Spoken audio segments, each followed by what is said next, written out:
Nós estamos estudando a epístola de Judas e nós temos olhado para essa carta e pensado um pouquinho a respeito do perigo que a apostasia pode trazer, não somente trouxe para aquela época, mas também pode trazer para a igreja atual. E nós temos visto que a igreja tem vivido dias tenebrosos, de falta principalmente de identidade. Pelo fato da igreja não saber, hoje em dia, para que ela existe, muitas vezes ela não tem sabido o que fazer aqui na face da terra. Não sabendo quem é e nem mesmo para que existe, ela também tem dificuldade para saber qual é o tipo de pessoa que deve fazer parte do seu rol de membro. Quais são as características, qual é o caráter da pessoa que deve fazer parte da sua membresia. E nesse turbilhão de interrogações, surgem das mais diversas denominações. E principalmente tem surgido a tal de igreja emergente, que é uma igreja que está para servir ao seu cliente, no caso o homem, uma igreja que está disposta a satisfazer o coração daqueles que frequentam os seus cultos. E essa igreja emergente, bem como as demais neopentecostais dos nossos dias, ao invés de ensinar ao seu membro se amoldar à vontade de Deus, ela tem se amoldado à vontade do seu cliente. E dessa forma, nós estamos criando uma cultura que, infelizmente, pensa que pelo fato de alguém estar dentro da igreja, esse alguém é filho de Deus.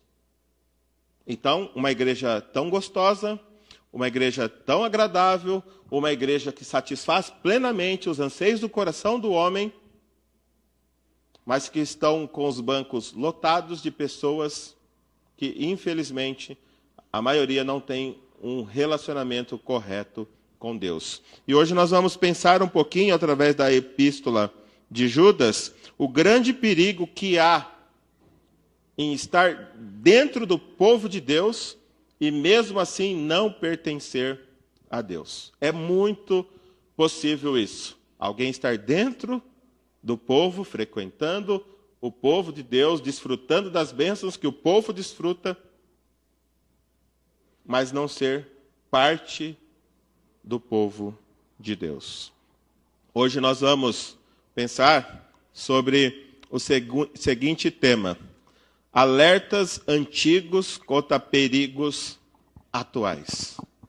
Judas chama a atenção para aquele povo na época dele sobre algo que a palavra de Deus já havia alertado há muito tempo, mas que estava acontecendo também naqueles dias. E hoje, depois de 2000 anos quase que Judas escreveu, ela continua sendo atual e nos alerta sobre os mesmos perigos que corremos, assim como os ouvintes de Judas e assim como o povo do Antigo Testamento correu.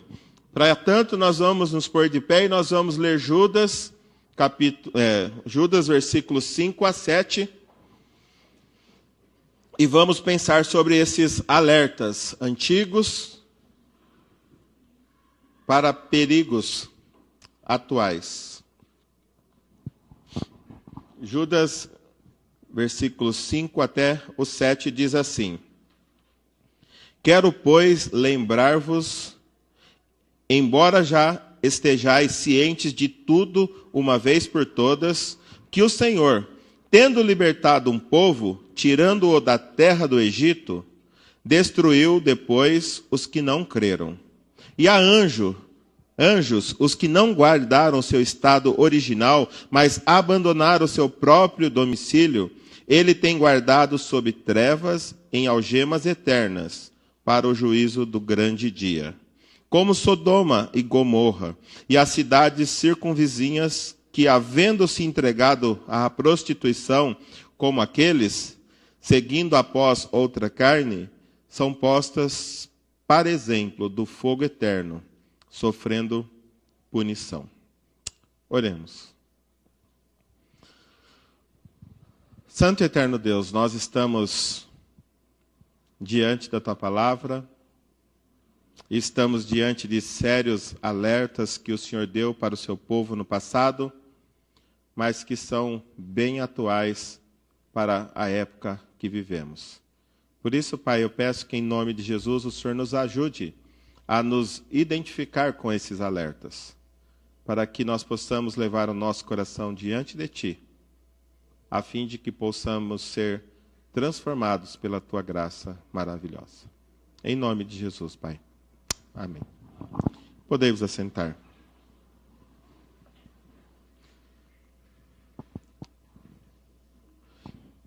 Os objetivos de Judas ao escrever a sua epístola foram esses. Principalmente, a intenção da carta foi exortar aos crentes a fim de que permanecessem na antiga fé que havia sido entregue de uma vez por todas aos santos de Deus.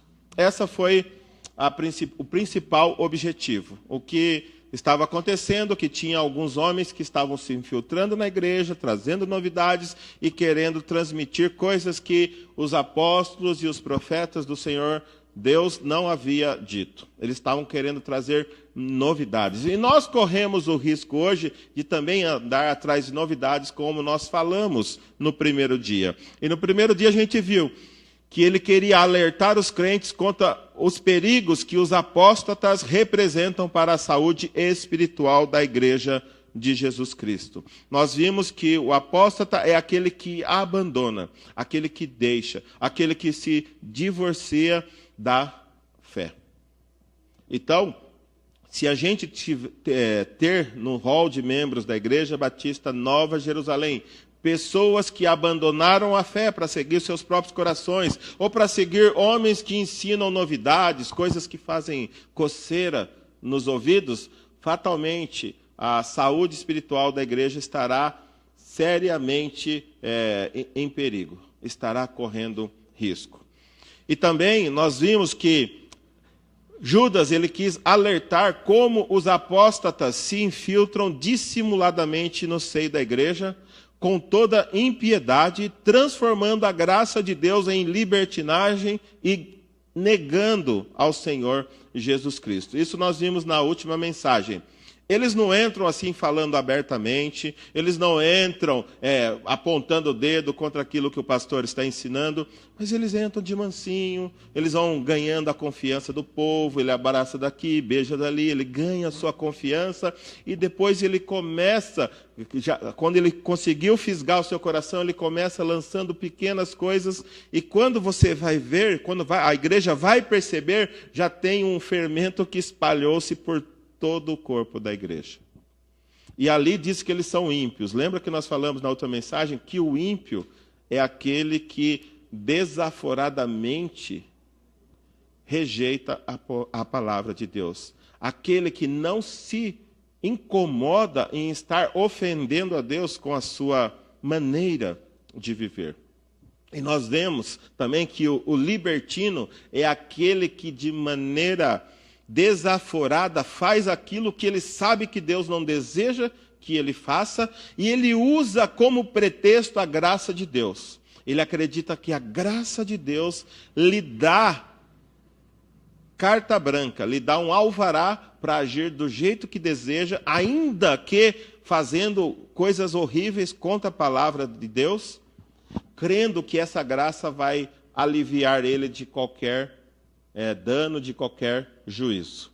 E também negava o Senhor Jesus Cristo com a sua vida. Confessava Jesus Cristo, mas aquilo que faz com a vida nega totalmente qualquer relacionamento com o Senhor Jesus. E hoje nós vamos pensar um pouquinho sobre, nós vamos ver Judas trazendo à memória do povo de Deus alguns exemplos de apostasias que foram julgadas no passado, alertando-o a evitarem essas condutas que ainda são e sempre serão dignas de punição. Ou seja, Judas mostrou para o povo da sua época que aquilo que estava acontecendo entre eles, que alguns irmãos estavam espalhando entre eles, já aconteceu no passado e Deus puniu no passado. E se Deus puniu no passado, puniria também naquele dia. E se puniria na época de Judas, nós temos que crer que a Bíblia também é para nós. Deus também vai nos punir se nós repetirmos a mesma conduta daqueles apóstatas que estavam tentando fisgar e desviar o coração do povo de Deus. Portanto, hoje nós vamos pensar um pouquinho sobre alertas antigos contra perigos atuais. Foi escrito, sim, há quase 2000 anos, mas serve para nós hoje, e você vai perceber claramente que eu e você podemos incorrer nesses erros, e se aquele povo foi punido, nós também não vamos escapar, por causa da graça de Deus, do castigo que tais pecados merecem. E o primeiro alerta que Judas traz para os seus ouvintes é o seguinte: a antiga palavra nos alerta contra os perigos da incredulidade no meio do povo de Deus. Lembra aquela palavra que foi entregue de uma vez por todas?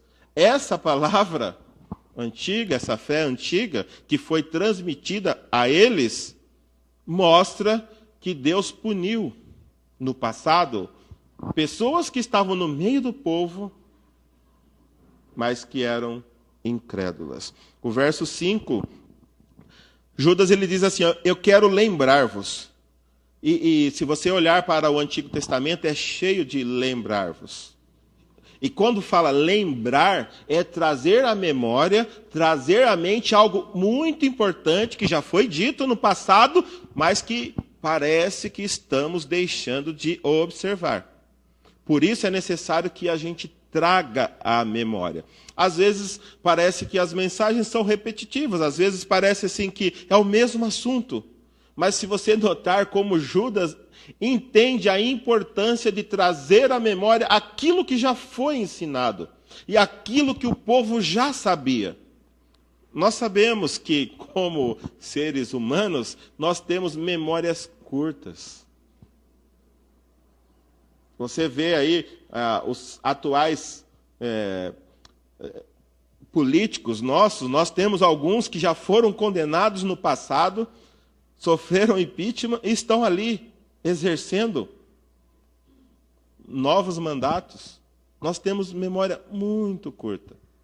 Por isso que é necessário que a gente seja relembrado vez após vez daquilo que Deus espera de nós. E aqui, o verso 5, Judas ele diz assim, quero lembrar-vos, quero trazer à memória de vocês, embora vocês já estejam cientes de tudo de uma vez por todas. Vocês já sabem isso. Vocês já sabem. Mas não custa nada trazer novamente à memória para que vocês não deixem de dar atenção devida àquilo que eu estou dizendo a vocês. É isso que Judas está falando. Não é uma novidade. Não é uma novidade. Vocês já receberam tudo aquilo que era necessário saber. Mas é importante eu trazer à memória de vocês. E aí ele fala assim, que o Senhor, tendo libertado um povo, tirando-o da terra do Egito, o que esse Deus fez? Destruiu depois os que não creram. E nós, na Escola Bíblica, estamos estudando o livro de Êxodo e algumas lições da vida de Moisés, e nós temos visto que povinho incrédulo, que povinho murmurador, mas que povo que desfrutou do maná do céu, passou pelo Mar Vermelho, que bebeu água ali em Mara, mas vivia resmungando, vivia murmurando, vivia não acreditando na suficiência daquilo que Deus tinha para eles. E aqui nós não chegamos ainda, embora na Escola Bíblica, nesse episódio, mas pretendemos chegar. Ele está dizendo assim, que Deus libertou um povo do Egito, mas que depois, pela incredulidade, ele destruiu os que não creram. E parece que não foram poucos.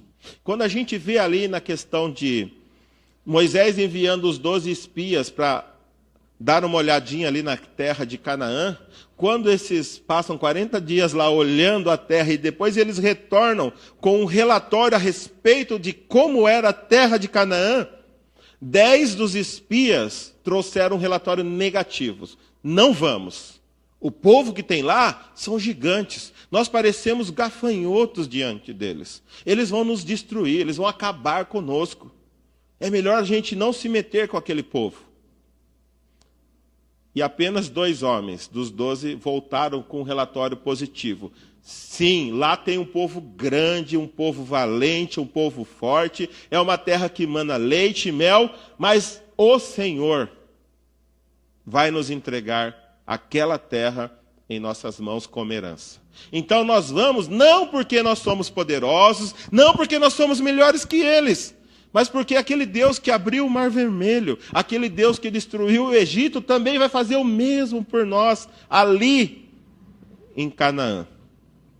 Mas os 12 prevaleceram, conquistaram o coração, ou melhor, os 10 conquistaram o coração do povo, de maneira que o povo não quis entrar.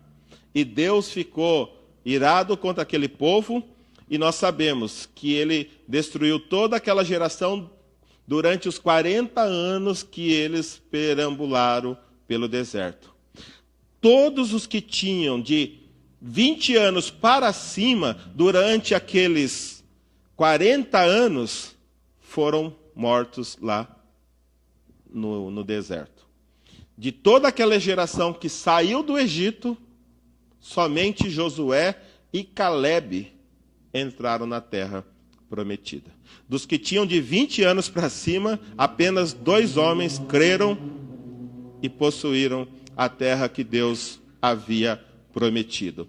Portanto, é bem provável eu e você estarmos dentro do povo de Deus, desfrutarmos da bênção que é poder estar dentro do povo de Deus, desfrutar da graça comum, ou seja, quando chove e rega as plantações, tem um fazendeiro crente e um fazendeiro ímpio, pode ser até satanista. As fazendas deles são encostadas. Quando chove, não chove apenas na fazenda do crente. A mesma chuva molha a fazenda do crente, mas também molha a fazenda do ímpio, do satanista. E isso é a graça comum que abençoa a todos de uma maneira geral. Mas não é porque você está prosperando na vida, não é porque você está bem no seu emprego, bem com a sua família, não é porque você tem uma saúde perfeita que isso é sinal de que você está bem nas mãos de Deus. Não é porque Deus derrama a graça dele sobre a sua vida, uma graça comum, isso significa que você está bem com Deus e faz parte do povo dele.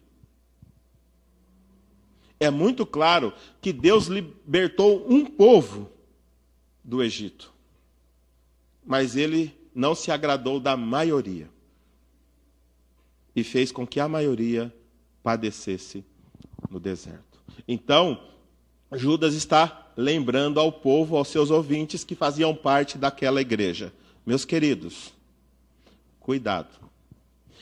É possível estar dentro do povo de Deus, ouvindo domingo após domingo os alertas da palavra de Deus, mas essa palavra não ser misturada com a fé necessária para que você realmente tenha ligação com o Senhor Jesus. É possível fazer parte do rol de membro de uma igreja e mesmo assim não ser parte do povo de Deus. Você estar domingo após domingo sendo alertado, domingo após domingo sendo lembrado, mas mesmo assim o seu coração ser endurecido pelo pecado e você não fazer parte dos filhos de Deus. Esse é o primeiro aviso que Judas nos dá aqui. Segundo aviso se encontra no verso 6 e diz assim: a palavra antiga nos alerta contra os perigos da insubordinação no meio do povo de Deus. E a gente sabe que a gente falava até pela manhã, o que tornou o diabo, diabo? Foi o orgulho de não estar satisfeito com a posição que Deus lhe tinha dado. E aqui, o texto diz assim: e a anjos, os que não guardaram seu estado original, mas abandonaram o seu próprio domicílio. Ele tem guardado sob trevas em algemas eternas para o juízo do grande dia. Nós corremos um grande risco de pensar que pelo fato de nós estarmos dentro da igreja e às vezes até mesmo ocupar uma posição privilegiada, até mesmo ter um cargo dentro da igreja, pode ser um pastor, pode ser um ministro de louvor, pode ser um professor de escola bíblica, pode ser alguém que tenha realmente, ou seja, um diácono, e que tenha uma posição privilegiada dentro da igreja. Mas, assim como os anjos, aqui diz assim que eles não guardaram seu estado original. Esse é um texto assim, bastante difícil, porque tem uma citação de algo que foi escrito numa epístola chamada de Enoque, que não é um livro canônico, mas eu creio que a informação que contém aqui, que Judas colocou aqui na sua carta, é uma declaração canônica, porque faz parte daquilo que nós entendemos e reconhecemos que era canônico, que Deus tinha desejado como informação para estar contida na palavra que ele tem para o seu povo. Então, se você olhar, é um texto meio difícil, mas eu creio que Deus deseja que a gente entenda que anjos abandonaram o seu estado original, abandonaram o seu domicílio. Tem uma ideia que eu não ainda preciso estudar melhor, eu não pactuo com essa ideia, que dizem que Gênesis 6, lá fala que os filhos dos homens tiveram, os filhos de Deus se misturaram com os filhos dos anjos, e alguns acreditam que aqueles que não eram os filhos de Deus, na verdade se misturaram com os filhos dos homens. Alguns acreditam que aquilo lá está citando a queda dos anjos que abandonaram as regiões celestiais e vieram aqui para a terra para conviver e coabitar com as mulheres humanas. Eu não sou muito fã dessa postura. Mas alguma coisa aconteceu ali no céu. E o texto diz que os anjos abandonaram o seu estado original. Não sei se de pureza, não sei se a sua posição de autoridade que eles mantinham, mas eles não se submeteram àquilo que Deus tinha originalmente como propósito para a vida deles. Mas o que importa aqui é a gente notar que se anjos foram punidos, anjos estão reservados, guardados, com correntes eternas para o juízo daquele grande dia. Porque eu e você podemos acreditar que fazendo o mesmo, vamos nos livrar do castigo que Deus tem para aquele grande dia. Por que devemos acreditar que Jesus ele foi feito um pouco menor que os homens, diz Hebreus, um pouco menor que os anjos, mas ele ocupa uma posição tremendamente maior do que aquela posição que os anjos possuem? E está dizendo que os anjos parecem ser superiores aos homens. Se os anjos, que são superiores, receberam a justa punição, porque eu e você, como homens, devemos acreditar que, sendo insubordinados à vontade de Deus, vamos nos livrar. Judas está falando. Os anjos foram punidos. E eles estão reservados para o castigo do último dia, para o juízo final. Hoje o povo não gosta que fala de juízo. O povo não gosta que se fala de inferno, quando a Bíblia fala declaradamente que aqueles que não são filhos de Deus vão parar no inferno. Aí, ó, as trevas estão se manifestando. Mas é isso mesmo. Deus diz que o diabo e os seus anjos estão sendo reservados para o inferno. E sabe qual que é o pior? Às vezes nós acreditamos que o inferno é a casa do diabo. Não! O inferno é o lugar de castigo, de punição do próprio diabo e dos seus anjos, e de todos aqueles que negaram e não creram no Senhor Jesus Cristo. O inferno não é o reino de Satanás, não, é o lugar de castigo dele. É o lugar onde ele vai ser punido junto com todos aqueles que também são insubordinados à vontade de Deus. É claro as Escrituras. E o texto, o verso 6, fala que anjos estão guardados com cadeias eternas. Não tem como eles voltarem atrás. E é um alerta para que eu e você pensemos bem. Antes de fazer as mesmas coisas que esses anjos fizeram, nós devemos pensar bem. Se eles foram punidos, nós também podemos ser punidos. Mesmo fazendo parte do povo de Deus, eu e você podemos estar contra a vontade de Deus, fazendo coisas que desagradam, que afrontam a Deus, que desprezam a autoridade dele. Logo, fazendo isso, porque eu e você devemos achar que seremos poupados se os anjos foram punidos?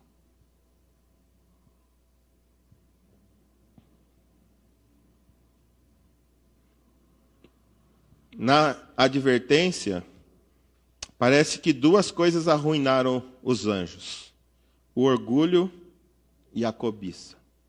Não querer permanecer onde Deus havia deixado eles e também almejar algo diferente daquilo que Deus tinha para eles.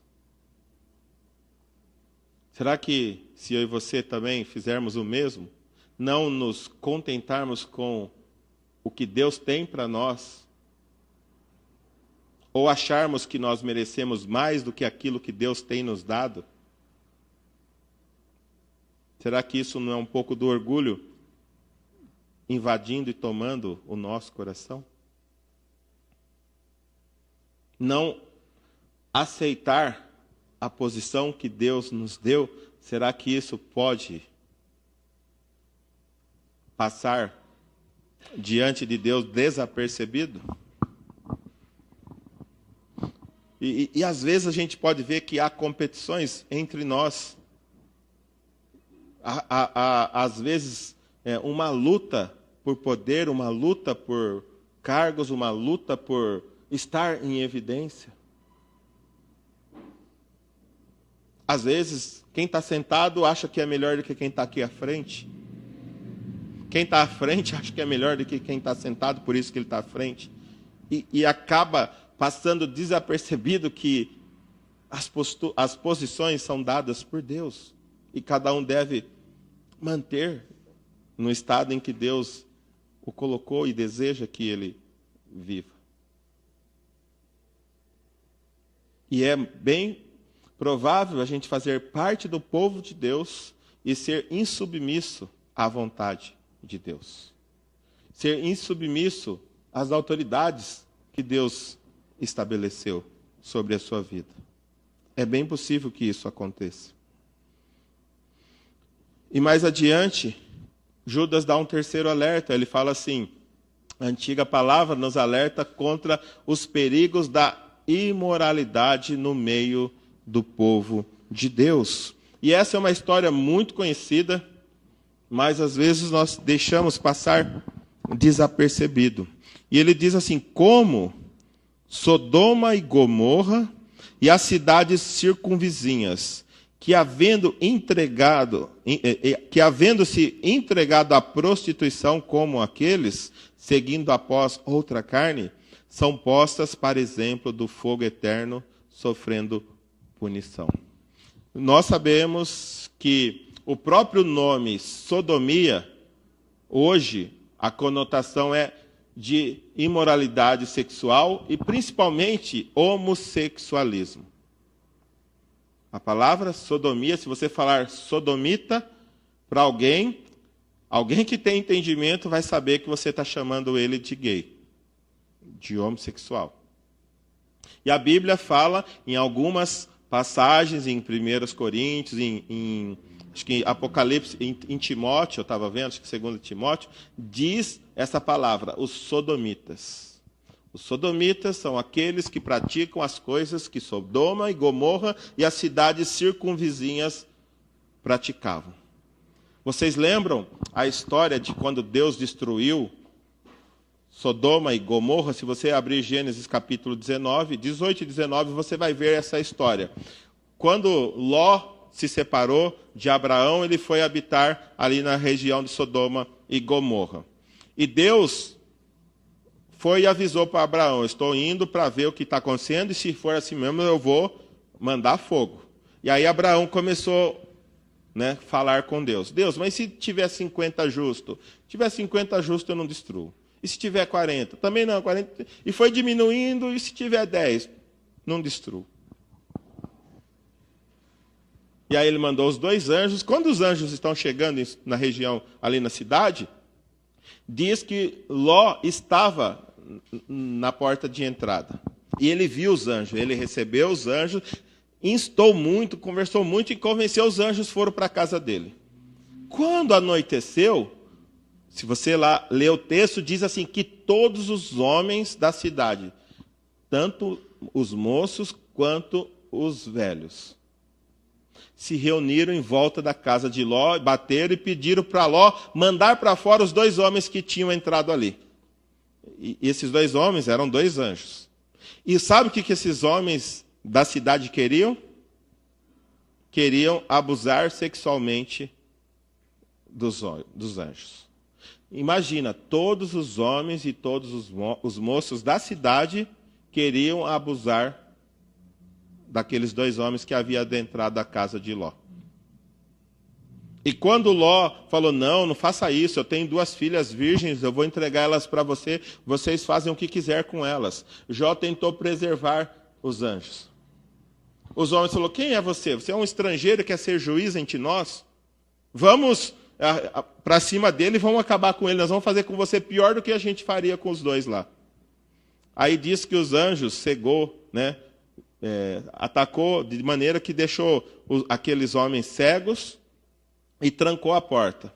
De manhã cedo, os anjos pegaram Ló, a esposa e as 2 filhas e falaram, dá linha, vão embora, que o negócio aqui, Deus vai derramar o juízo aqui.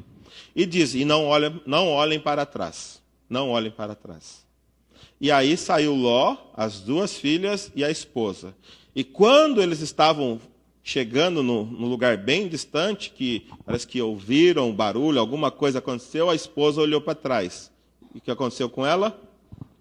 Virou uma estátua de sal. E Ló e as filhas conseguiram escapar. E ali o texto diz, o texto aqui de Judas, diz que essas cidades, elas foram postas como exemplo do fogo eterno. Muitos dizem, não existe o inferno.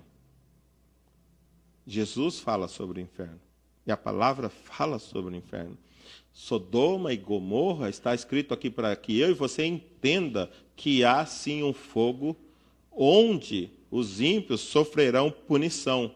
Mesmo aqueles que estão dentro do povo de Deus e vivem na imoralidade, provavelmente não são crentes. Provavelmente não foram libertos da sua vida velha. E essas pessoas devem observar bem para a sua maneira, a sua conduta. Porque Judas está falando. Aqueles que andam como os sodomitas correm o risco de serem postos debaixo da punição. E aqui está dizendo, Sodoma e Gomorra foram exemplo do fogo eterno.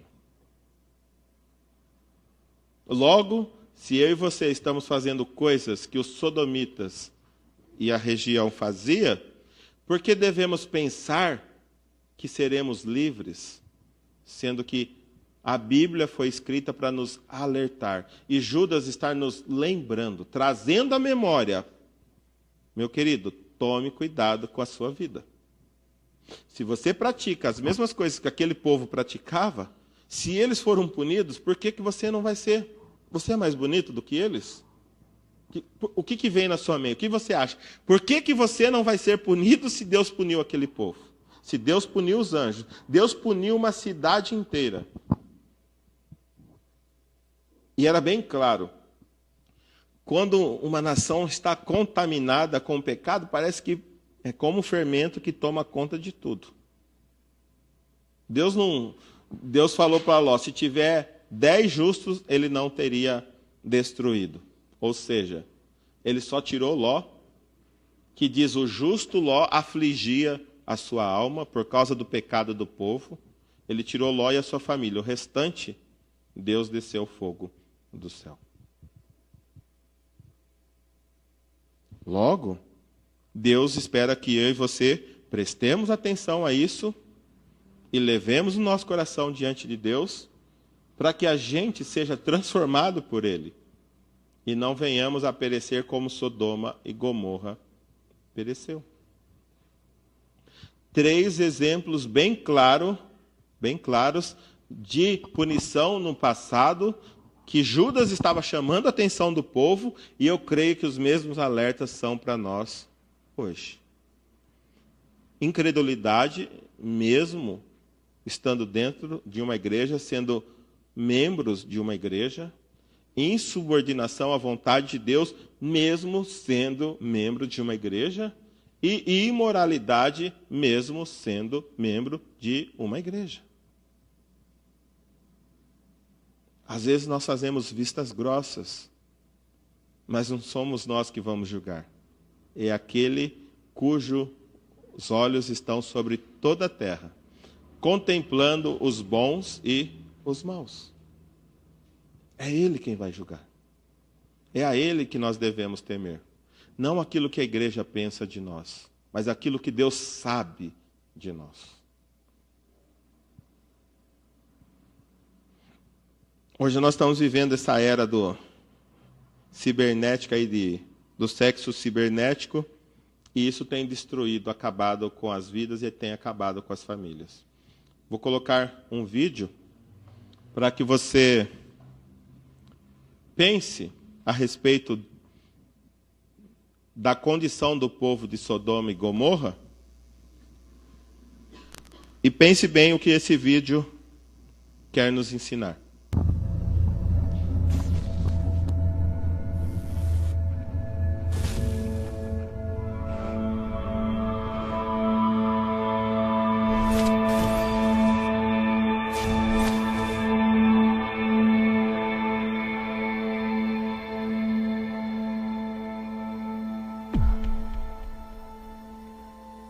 Hey. You doing your homework?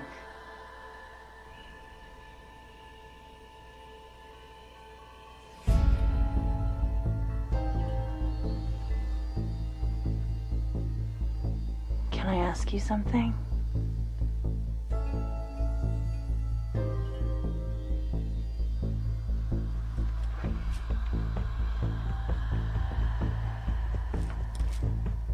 Do you think I'm pretty?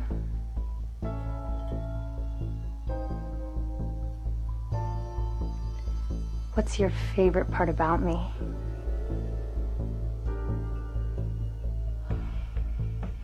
Do you want to see more?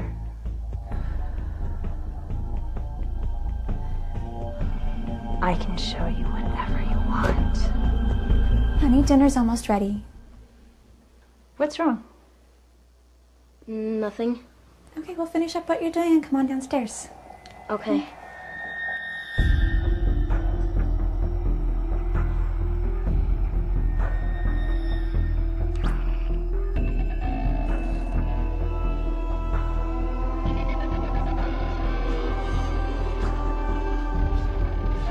¿Qué es lo que estás viendo? Nada, es solo un programa de televisión. Oh, ok, voy a ver hasta la cena, ¿ok? Ok.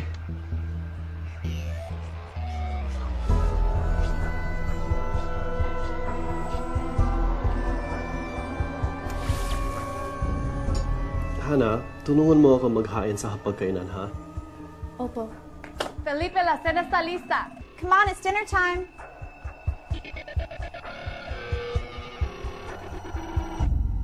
Dear Heavenly Father, thank you for keeping our family safe.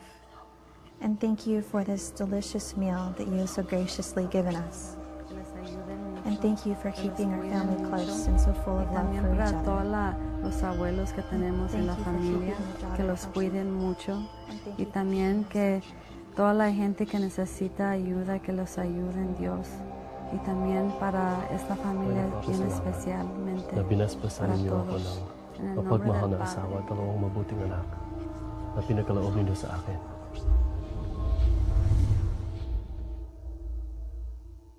Dos 7 bilhões de pessoas no planeta, 2,2 bilhões estão online. Há 247 bilhões de e-mails e 5 bilhões de mensagens de texto enviados a cada dia. Em 2010, uma pessoa passou em média mais de 18 horas por semana online. 40% das crianças nos Estados Unidos vão online e a internet já ultrapassou a televisão como sua escolha de meio de comunicação. Diariamente, 2 bilhões e meio de mensagens pornográficas são circuladas. E diariamente, 47% das crianças recebem mensagens pornográficas não desejadas. Estatísticas mostram que a idade média de ver pela primeira vez a pornografia são 9 anos de idade. 90% das crianças entre 8 e 16 anos já têm visto alguma forma de pornografia.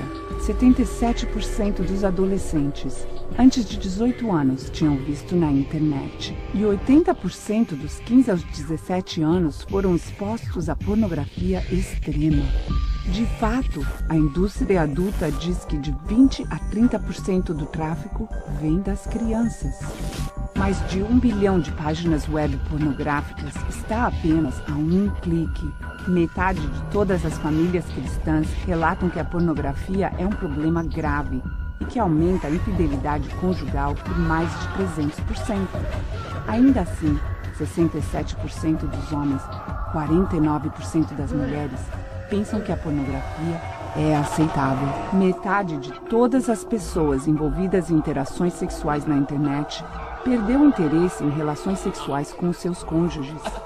De acordo com a Academia Americana de Advogados, 68% de todos os divórcios envolveu um encontro com um amante novo na internet. Muitos pastores concordam que o apego pornográfico é a dependência mais prejudicial para a sua congregação. Ainda assim, em uma pesquisa conduzida em 2002, 30% de todos os pastores viram a pornografia na internet nos últimos 30 dias. E mais da metade fizeram isso no ano passado. De acordo com uma pesquisa conduzida em agosto de 2006, 20% das mulheres sofrem da dependência à pornografia. Mas há uma saída. Há lugares dedicados a restaurar famílias desfeitas e a educar os pais. Josh McDowell lançou uma campanha completa dedicada a lutar contra este problema. JustOneClickAway.org tem recursos e treinamento se você está sofrendo com essa dependência. A esperança está apenas a um clique de distância. Para mais informação, visite JustOneClickAway.org. Eu acho que na época de Judas não tinha internet. Então não era dessa forma que eles faziam. Logo, em nossos dias é muito mais fácil ser um sodomita do que na época de Judas. Você não precisa nem sair da sua casa. Você pode usar seu celular, pode usar o seu tablet, pode usar o seu notebook.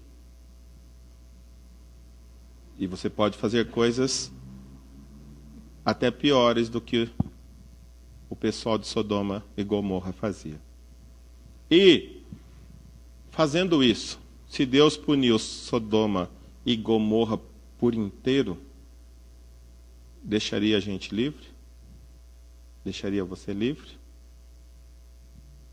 Por quê? É mais sério do que a gente pensa. E o alerta é muito claro. Deus puniu e Ele vai continuar punindo. E Romanos diz assim: é a bondade de Deus que deve nos levar ao arrependimento. O libertino faz o quê?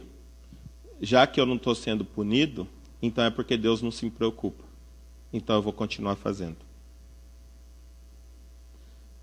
E Hebreus fala: considerai a bondade e a severidade de Deus. E às vezes a gente só olha para a bondade.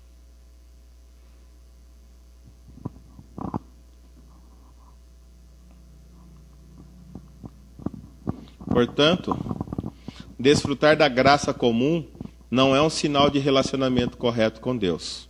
Podemos nos regalar com as bênçãos alcançadas a cada dia e assim mesmo ter um coração empedernido pela incredulidade.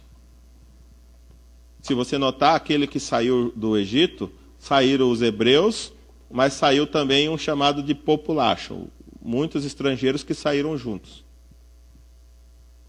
E diz que Deus puniu os que não creram. Mesmo tendo saído, entre aspas, como povo de Deus, ele puniu os que não creram.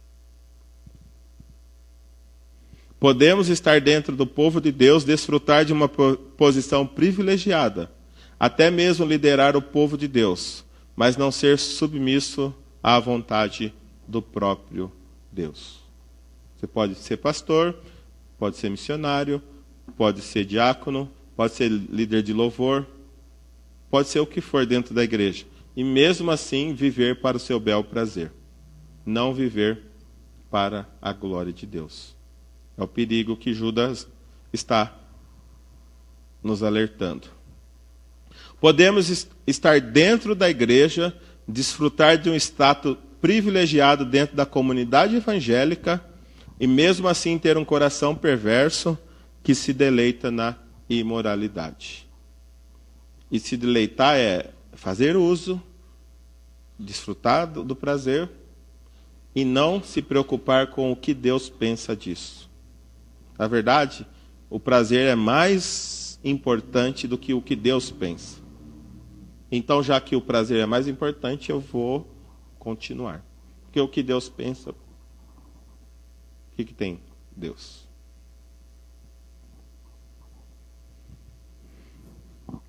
E a gente tem que entender, somente a palavra antiga pode constranger o nosso coração depravado a voltar-se para Deus, quando ministrado pelo Espírito Santo mediante a exposição clara das Escrituras. Hoje a moda é fazer terapia, é autoajuda, é buscar psicólogos. Sabe por quê? É muito mais fácil eu falar que eu sou assim por causa do meu pai e da minha mãe, que quando eu era criança eu tive um problema, eu fui abusado, do que eu chegar diante de Deus e falar: Deus, realmente eu sou depravado. O meu coração só busca coisas que te desagradam. É muito mais fácil eu falar que a culpa está na escola que eu estudei, ou nos meus parentes, ou nos meus vizinhos. É muito mais fácil transferir a culpa para as outras pessoas.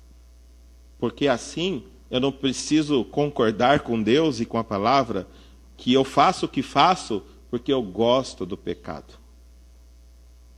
Mas Lucas, ele está nos alertando que a palavra antiga, a palavra de Deus, as Escrituras, elas, ministradas ao nosso coração mediante o poder do Espírito Santo, é a única coisa no universo que pode constranger a mim e a você a voltar para Deus.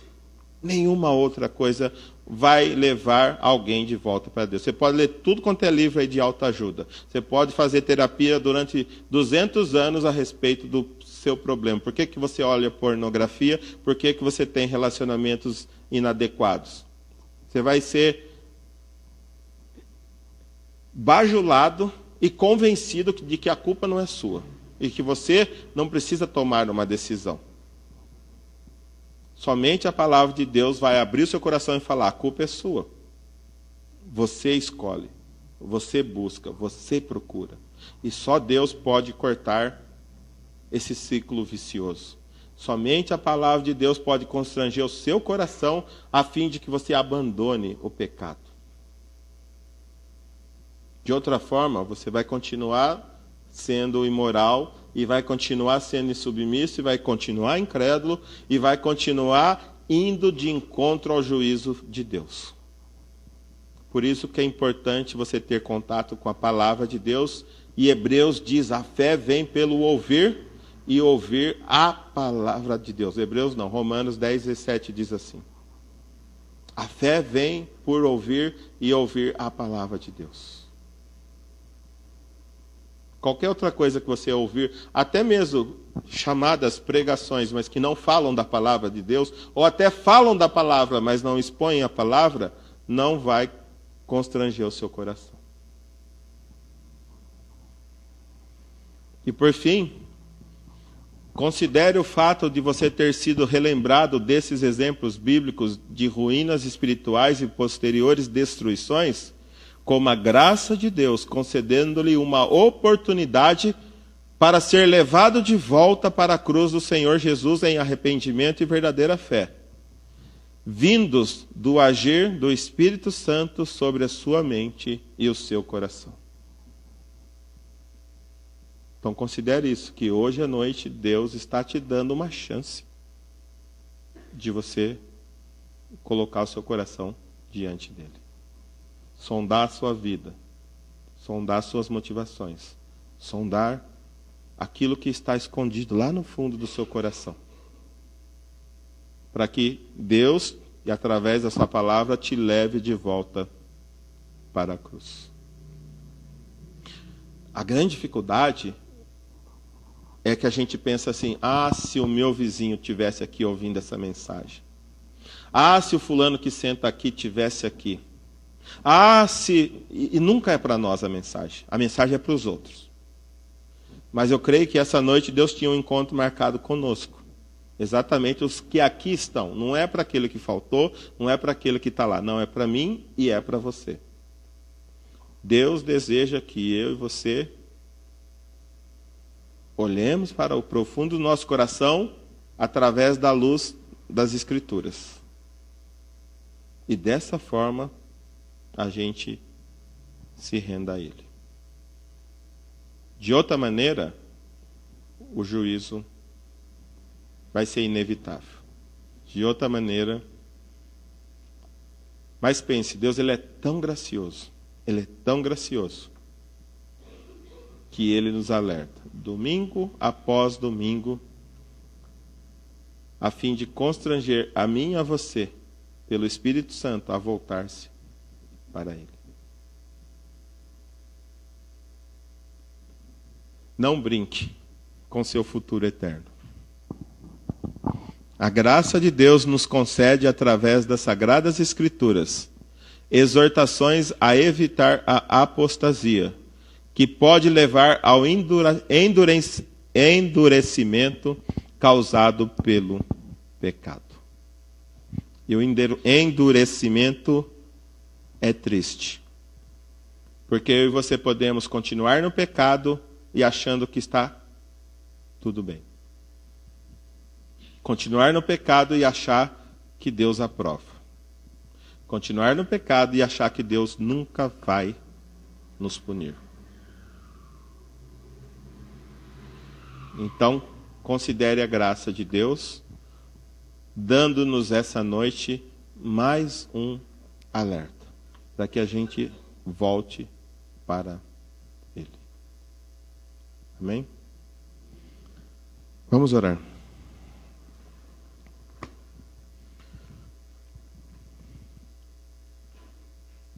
Santo Deus, em nome do Senhor Jesus, nós rendemos graças a Ti. E essa noite nós queremos pedir ao Senhor que venha quebrantar o nosso coração, quebrar a nossa vontade, quebrar o nosso ego, quebrar o nosso orgulho, vaidade.